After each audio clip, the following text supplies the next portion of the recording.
Good afternoon, everyone. On behalf of Chief John Pelletier, we want to provide details regarding the officer-involved shooting that occurred on February 1st at 78 Noho Place in Pukalani. Joining us today are Deputy Chief Wade Maeda, Captain Nelson Hamilton from the Criminal Investigation Division, and Assistant Chief Keola Tom from Uniformed Services. To provide further insight into the investigation and response, I'll now turn it over to Captain Hamilton. Thank you, Alana. Good afternoon, everyone. On Saturday, February 1st, 2025, at approximately 3:46 p.m., Central Dispatch received a report of abuse-type case at 78 Noho Place in Pukalani. Officers arrived on scene at approximately 3:54 p.m. and were informed that 20-year-old Michaela DuPont of Haiku had barricaded herself inside the bedroom with a knife. Upon entering the residence, officers repeatedly identified themselves and attempted to engage her, asking her if she was okay. She refused to come out. Instead, she played loud music and yelled incoherently. After several minutes, officers assessed the situation both inside and outside the residence. At 3:59 p.m., one of the officers made checks of the attached garage through the only entrance-exit point, which was a door within the kitchen. As he exited the garage to the kitchen, DuPont suddenly emerged from the bedroom armed with a knife.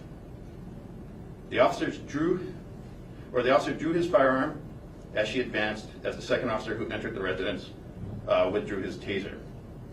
Both officers gave verbal commands to her to show their hands and drop the knife.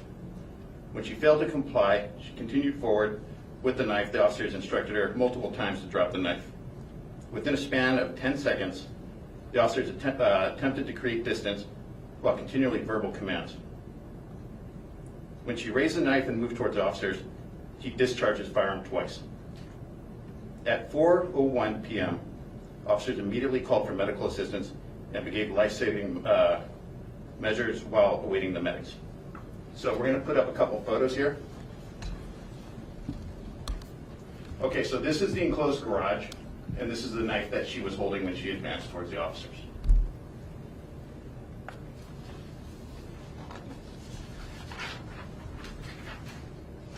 The second slide shows the one on the left is from the first officer, and it shows a knife that she's holding up near her stomach area. The second slide on the right is from the second officer, and it depicts the knife in her hand up towards her face, pointed towards the officer as she was advancing towards him. Next, we will show the body-worn camera footage from the responding officers. Please note that aside from the blurring identifiable individuals, the footage remains unaltered. The first video from the first officer's camera, the second video is from the second officer's camera. Be advised the content does contain graphic language.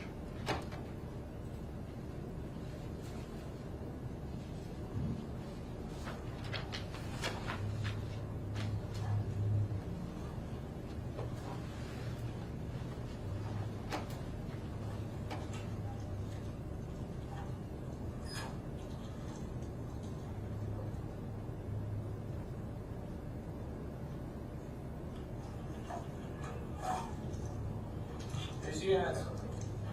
Let me see your hands. Put the knife down. Put the fucking knife down. Put it fucking down.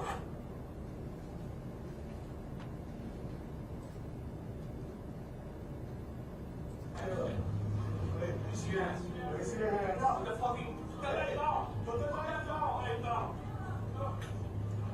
Put it fucking down.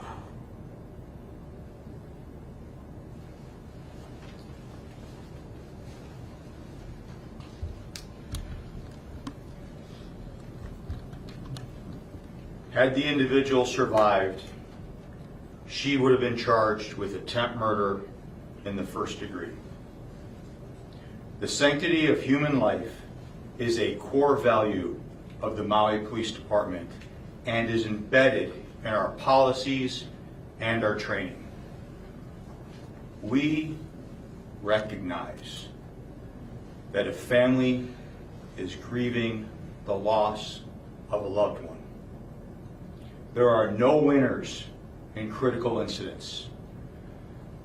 Everyone is impacted. Police officers are called to make split-second decisions in rapidly dynamic, evolving situations. And when faced with an imminent threat, they must react to protect themselves and others in the community. Public safety and protecting the community is our highest priority. This, unfortunately, is a stark reminder of the risks of this profession. May God bless our community. May God bless the police department. Thank you.